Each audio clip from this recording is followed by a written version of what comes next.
Amigos do QG do Futebol, falamos ao vivo em definitivo, mais uma vez eu faço a mesma piada toda vez que eu entro.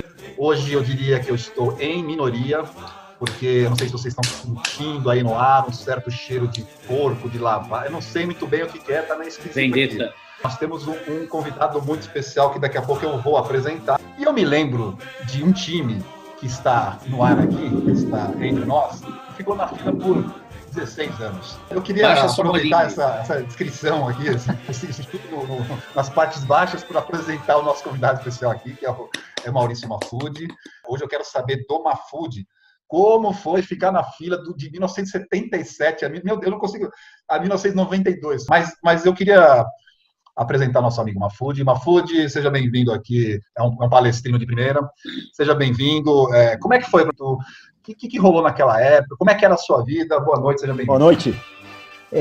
Olha, foi um tanto difícil, evidentemente. Só que, para a gente colocar em ordem, a fila mesmo, eu diria que ela começou a partir, sei lá, acho que 83, 84, começou mais essa história da fila, se eu não me engano, né? É claro que foi muito duro passar por tudo aqui. Eu não quero passar de novo, não queria ter passado. Mas eu acho que eu fui forjado muito por aqueles anos também. 86 foi muito estranho. A gente fez uma semifinal com o Corinthians, né? Era uma coisa diferente estar na final. Nunca tinha. Não, digamos assim, essa experiência, não tinha. Teve 78, mas 78 eu ainda não, sabe? 76 muito menos no Paulista. Não, 76 eu não lembro de absolutamente nada. Mas 78 eu lembro da final, porque ficou pro gol, Careca, aquilo repercutiu muito, né? Então, mas assim, eu não sofria na final de 78, entendeu? A de 86, sofri demais, né? Então, era um time pequeno com o Morumbi lotado. É um cenário estranho. Eu acho que aqueles anos, 84, 85, 86, o Palmeiras teve ótimos times. Depois caiu de novo, aí até chegar em 93. Oi? 85 nem tanto, o de 83 era legal. 84 é muito bom com o Mário Sérgio, que eu acho que o Mário Sérgio Jorginho... acontece o doping do Mário Sérgio. Mário Sérgio Jorginho costuma dizer que eu acho que naquela época formaram a melhor dupla de meio campo do Brasil. O Palmeiras tinha uma dupla que era Luiz Pereira e Wagner Bacharel, que talvez você perdesse apenas para Oscar e Dario Pereira naquela época. Então assim, era um time muito bom. Ele teve ali durante uns anos times bons, 83, montou um timaço, mas não ganhou, né? E depois ele sucumbiu de novo. E até 89 foi bom também. É verdade, 89 foi bom, sim. Mas vocês estão lembrando de coisas assim que, desculpa eu ser desagradável, né? Assim, é muito divertido, porque 86, eu já falei umas 500 vezes, eu vou falar mais uma. Eu estive na final do Morumbi, Corinthians e Limeira, Palmeiras e Limeira, Corinthians e Palmeiras, praticamente ali, só tinha corintiano, a torcida do Inter. E 89 também foi divertidíssimo para nós, né, cara? Vocês foram bem o campeonato inteiro, vocês estavam invictos, aí vocês não tomam uma traulitada no Bragantino, e se não me engano, e teve uma conversa... Contra o Bragantino, não foram 2 jogos? Não, era triangular. Era triangular. Palmeiras, Bragantino e Novo Horizontino. Então, mas vocês chegaram a jogar... de 2-0 no Pacaembu e perdemos 3-0. A diferença foi o jogo de Novo Horizonte. O Bragantino ganhou em Novo Horizonte e o Palmeiras empatou. Sim, mas eu me lembro que teve uma treta no primeiro jogo no Pacaembu, de alguém do Palmeiras ter falado de salário dos caras do Bragantino, eu lembro disso. Edu Manga, E isso foi muito bem usado no jogo de volta. Os caras estavam com a faca entre os dentes ali, e aí para vocês ficou o famoso jogo do Ballantines, né? Não sei se vocês se lembram, talvez. É o seguinte, eu antes de falar como é que terminou esse sofrimento aí do palmeirense, e como é que terminou a fila, queria que o Mafudi nos falasse aqui como é que aconteceu essa desgraça na sua vida de você virar palmeirense, quais foram as influências. Olha a pergunta, cara. Eu não vou deixar você fazer isso, cara. Poxa. Respeito aí, rapaz. Tá louco? Quero saber do Mafudi. Como é que você virou palmeirense? Fala aí. Foi, acho que uma série de fatos. O principal, acho que é o meu avô. Meu avô, pai da minha mãe, ele era parmeirista. Né? Ele descendente de italiano, jogava na Várzea lá no interior de Arfo Esquerdo. E ele era aquele cara que escutava o jogo do Palmeiras no radinho. E aí, outras coisas. Tinha São Bernardo, naquela época, a minha cidade, tinha muita influência italiana. Então tinha os caras assim, descendente de italiano, todo mundo palmeirense. Eu tinha amiguinhos, assim, filhos. Mas não era um fanático, não. Mas eu tinha um outro tio também que era palmeirense. E também eu me lembro muito do primeiro jogo que também me ajudou a definir que eu era palmeirense, foi Palmeiras e Bahia pelo Campeonato Brasileiro de 77 no Pacaembu, 1-0 pro Palmeiras. E ali foi o primeiro jogador que eu vi que fez gol do Palmeiras e que eu passei a gostar do cara. Eu não conhecia jogador do Palmeiras, né? Que foi Que é? o Toninho Catarinense, Pô, centroavante. cara. Esse foi, digamos assim, meu primeiro ídolo, né? É. O Toninho Catarinense, ele fez o gol do Palmeiras naquele jogo. Foi um jogo no Pacaembu e eu me lembro de cenas assim, não do jogo, tá, mas me lembro de estar ali no Pacaembu e tal. E, Leão, Rosemiro, Marinho Pérez, Beto Fuscão. Gostei de Beto Fuscão, por causa do nome. Meu pai tinha um Fuscão, naquela época um Fuscão branco, né? Vacaria, Pires, Zé Mário, Jorge Mendonça, Edu Bala, Toninho Catarinense e Macedo. Técnico Jorge Vieira. esse Toninho Catarinense que fez o gol, ele não ficou muito tempo no Palmeiras, não, né? Imagino. Porque eu realmente não me recordo muito dele, não, Olha, cara. eu O acho. Toninho, ele fez bastante gols no Brasileiro de 78, né? É. Aliás, nas quartas de final contra o Bahia, no Morumbi, o mesmo Bahia no Morumbi, ele fez os 2 gols. Então, ele deve ter jogado uns 2 anos no Palmeiras. E aí a gente chega na Isso. hora do. A gente chega na hora de 1993, o ano desgraçado para os corintianos, mas o ano, assim, eu queria que você falasse aí, Mafudi, Mais como é um que ano foi desgraçado. o dia do jogo, a semana do jogo, o Palmeiras perdeu o primeiro jogo, gol do Viola, Aí, como é, como é que, olha o viés da pergunta. quero saber como é que você sentiu essa final aí, como é que foi para você aí, depois de 16 anos na FIFA, cara? Então, assim, a gente sentia que estava amadurecendo o negócio, porque em 92 o Palmeiras já chegou na final, perdeu para o São Paulo, que era superior ao Palmeiras, mas estava ganhando o corpo ali. Em 93, depois da chegada do Lucha, principalmente, você sentia um timaço, assim, com muita autoconfiança, né? Era incrível mesmo, era incrível. Agora, de novo, a gente foi para a final e o meu sentimento era muito parecido com o de 86, era meio novidade, né? Apesar de ter jogado 92, mas, pô, perdemos 86, perdemos 92, Perde o primeiro jogo. perde o primeiro jogo. Eu não estive na final porque eu torci o joelho na faculdade, no jogo da faculdade, eu não podia nem andar. E assisti de casa e assim, eu acho que em termos de jogo, aquele jogo foi meio tranquilo, não é que foi tranquilo, mas o Palmeiras não correu maiores riscos, o Palmeiras dominou aquele jogo, no geral, teve o lance do Edmundo e tal, mas a situação de estar próximo a ser campeão era muito estranha, uma sensação estranha. E quando acaba, eu acho que foi maior do que a Copa de 94, entendeu? A explosão, a emoção. Agora, eu me lembro que nos dias seguintes era muito estranho. Assim, era estranho se sentir campeão. Isso eu me lembro bem, né? Assim, depois que passa aquele negócio, porra, cara, sou campeão. E daí, cara? Pô, legal, tal, mas, pô, aquele negócio não mudou, assim, exatamente. Não é que minha vida mudou, né? Eu esperava que minha vida fosse mudou, mas né? mas assim, tem um componente aí que era diferente. a gente já era adulto, né? Eu acho que se a gente tivesse sido campeão com 12 anos, talvez tivesse uma diferença mesmo. O primeiro jogo pelo que eu me lembro, não me preocupou muito, não. O que me preocupava mais é a zica, isso que me preocupava. Mafudi, cara, é o seguinte, você consegue dizer que época foi pior para o palmeirense? Se foi essa época de 2002 a 2014, ou se foi a época, porque assim, ou se foi a época da fila? Porque na fila, eu vou dar o meu testemunho e depois você fala rapidamente.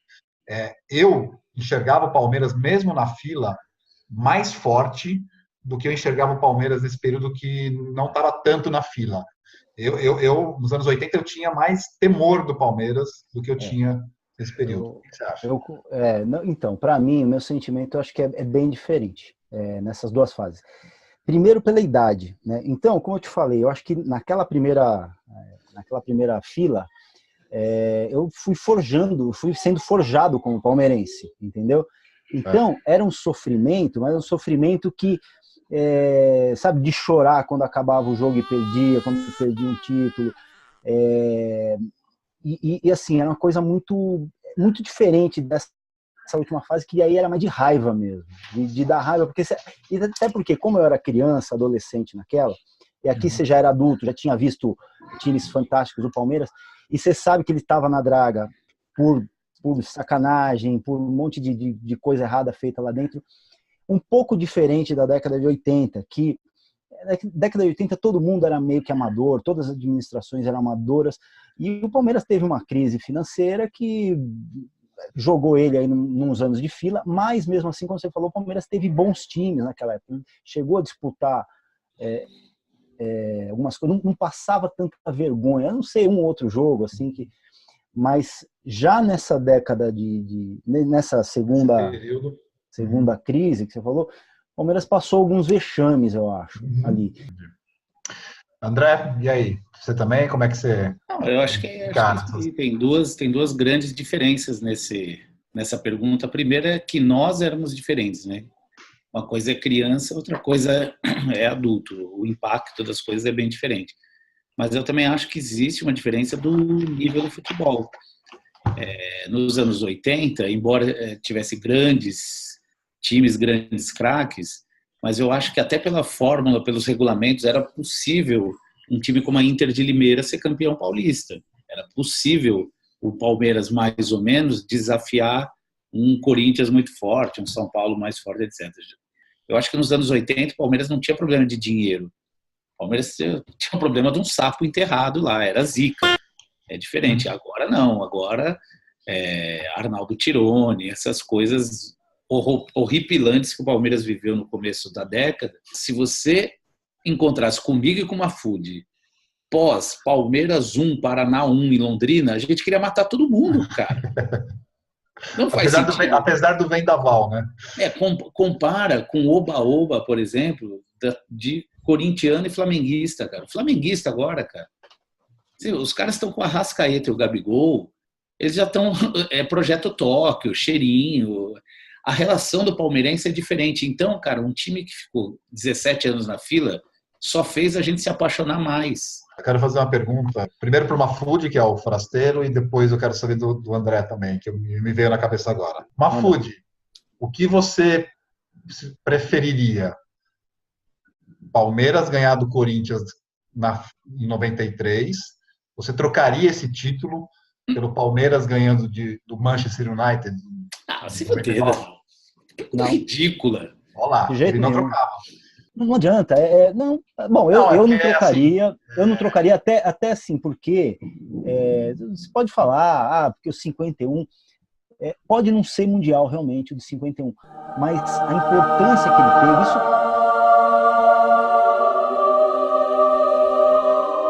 está provado. O Palmeiras representou ali o futebol brasileiro, foi resgate da Copa de 50, botou sei lá quanta, acho que Maracanã lotado. A repercussão não foi mundial, realmente acho que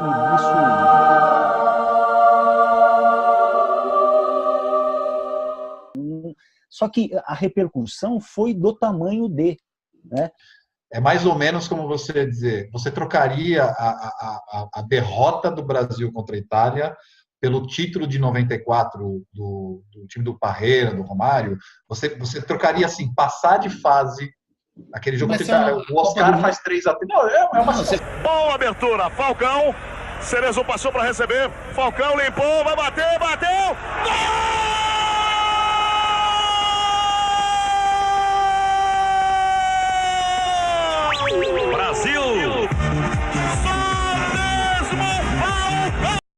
Trocaria a derrota de 82 pela Copa de 94? Eu não trocaria. Eu não trocaria. De novo, eu acho que serviu para forjar a gente. Vai partir, vai que é sua, Tafarel! Partiu, bateu, acabou! Acabou! Acabou! É tetra! É tetra! A gente talvez a gente não idolatrasse tanto se tivesse sido campeão. Talvez a gente não tivesse a relação que a gente tem com o futebol. Se tivesse... Então, eu não trocaria nada por nada. Eu não esperava uma pergunta que me fizesse pensar e ia mandar o Dandão para aquele lugar. Peraí, repete aí. 82, 94, se eu trocava. Você trocava a passagem para a semifinal. O Oscar empata o jogo aos 44. O Brasil vai jogar com a Polônia. Cara, mas assim, é bom frisar que essa vitória em 82 teria mudado todo o curso da história, né? Exatamente. Então, é óbvio que eu trocaria. Exatamente. Porque aí o Brasil não precisaria ser campeão em 94. Não, mas eu não estou dizendo o título, eu estou dizendo só a passagem. A passagem contra Não, mas aí, cara, meu irmão, chegou na semifinal com a Polônia, empatando no último minuto, um abraço. A gente falou da fase da fila, depois falou um pouco da fase difícil no começo dos anos 2010 do Palmeiras. Agora, de 2015 para cá, ouço alguns palmeirenses dizendo, puxa, agora é a supremacia do Palmeiras, porque com esse patrocinador forte, com a Crefisa, com a Leila Pereira comprando todo mundo, e não tem mais para ninguém. Eu ouvi esse papo do Corinthians em 2012, né? Agora o Corinthians é uma supremacia por 10 anos. Mas por quê? Das razões também. Peraí, nós é Leila Pereira, não sei o quê, Crefisa e vocês. Nossa, camisa, tradição e jogadores de primeira categoria, é isso. Um jogador barbudo, assim não. Tem. Olha, eu acho o seguinte, antes de falar da Crefisa, eu acho que o Paulo Nobre, ele deu uma virada na maneira como o Palmeiras é administrado, na maneira como o Palmeiras vai ser daqui para frente. Eu acho que o Paulo Nobre foi um marco. Então, independente de Crefisa, eu acho que o Palmeiras mudou de patamar fora de campo. A Arena também contribuiu para isso, um monte de coisa. Sobre a supremacia, eu não sei se o Palmeiras vai ter supremacia, mas acho que o Palmeiras, durante muitos e muitos anos, vai ficar brigando na frente. Se vai ganhar ou não vai, é outra história. Mas ele, sabe aquela coisa de time que todo ano disputa. Agora, se a Crefisa vai fazer parte disso, não dá para saber. Até porque o próprio Paulo Nobre, até hoje, ele não quis voltar a ser presidente. Mas o dia que ele quiser voltar a ser presidente, não sei se ele ganha, mas que ele racha o Palmeiras, ele racha. Ele não é qualquer um. Então, e a gente sabe que se ele ganha, ele põe para fora a Leila, acabou. O Palmeiras precisa garantir as melhores receitas de televisão, como ele está tentando fazer, pressionando a Globo. Ele tem a Arena, o Avante, o marketing, sei lá o quê. Ele precisa ter todas as frentes para não depender só de uma. Então, assim, a supremacia, eu acho que o Palmeiras não vai ter essa supremacia de ganhar tudo, passar. Mas eu acho que o Palmeiras vai ficar todo ano disputando. Isso eu acho que a gente mudou de patamar administrativo. Mas voltando ao campo, as 4 linhas, queria que você falasse qual o seu melhor Palmeiras, Mafudi. Eu não vou ficar em cima do muro, não. Vou ficar com 93. 93. Porque eu tenho que pôr em contexto. Estou colocando em contexto as coisas. Sim. E não sei, aproveitando, já que a gente falou de uma seleção de todos os tempos, você até falou no blog a sua seleção do Palmeiras de todos os tempos, que você viu jogar. Você saberia dizer agora de novo aí? Marcos, Arce, porque eu acho que tem mais história do que o Cafu, do que eu vi jogar. Mas Cafu, evidentemente, jogou muito. Eu vi o Luiz Pereira e gostava muito dele. Acho que eu vou botar o Luiz Pereira e talvez Antônio Carlos. Acho que sim. Lateral esquerdo, Roberto Carlos. Meio campo, Sampaio, Jorginho Putinati, Djalminha, Edmundo, Evair e Rivaldo. Eu não sei se eu esqueci alguém, mas aí tem Miller, aí tem, né? Falando de Palmeiras, o risco de Alex. esquecer o gente é enorme, né? Tem o Bizu. Mas acho que seria, mas fecha esse time aí, então. Agora, para finalizar, Mafudi, só uma última pergunta para a gente finalizar e terminar o nosso forasteiro de hoje com o Maurício Mafudi, convidado especial. Qual é o seu melhor, o seu inesquecível Corinthians e Palmeiras? É o que a gente está falando, de 4-0, 93. Vai ter um monte, Mafudi. Vamos tirar essa decisão, então. Tira a decisão. Vou pegar, assim, algo que... Esse é o concurso. o concurso. Aquela semifinal que o Éder fez gol olímpico. Pô, aquele 3-0. Ela foi bem legal. Acho que teve gol do Miranda aos 42. Mirandinha. Mas, assim, eu acho que um mata-mata de 2000 na Libertadores, ele atingiu um nível de excelência que nenhum outro período atingiu. Porque os dois times eram quase parelhos, o Corinthians era um pouco melhor como time, Mas assim, o primeiro jogo foi 4-3 e o segundo foi 3-2, cara. Porra, né? É difícil competir com isso. Posso contar uma de rádio? Então, já que isso que eu ia te perguntar, mano. É seu forasteiro, louco. Então é o seguinte, eu falei do meu avô, que eu ficava escutando o jogo com ele pelo radinho e tal. Aprendi a gostar do Fiore por causa do meu avô, que ele só escutava o Fiore. E o meu narrador preferido é o Osmar Santos. Mas tem uma história na final do Rio-São Paulo, no Maracanã, que o Palmeiras atropelou o Vasco da Gama. Eu morava no Rio na época, fui no jogo, e eu fiquei nas cadeiras atrás dos narradores de rádio ali. Acabou o jogo, o Silvério estava nas considerações finais para passar para o vestiário e tal. Eu parei atrás dele, ele acabou de falar, soltou o microfone, eu chamei ele, falei, pô, Silvério, prazer te conhecer, sou muito teu fã, legal. Ele virou para trás, né, tirou o óculos, agradeceu. Aí eu falei para ele, e aí, Silvério, quem foi o melhor em campo? Aí ele vira de volta para a mesa, bota o óculos, pega o papelzinho, aí se vira para trás e fala, César Sampaio. Sinceramente, o César Sampaio deitou e rolou no jogo. Né? Absolutamente incrível.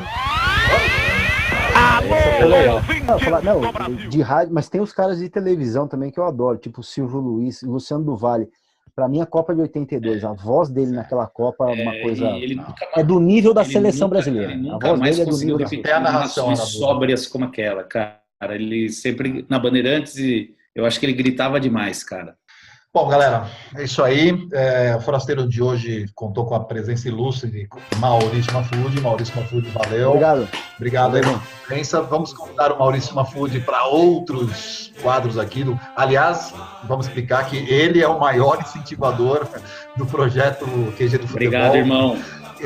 Comentários, sugestões. Dandão, só fazer um último comentário.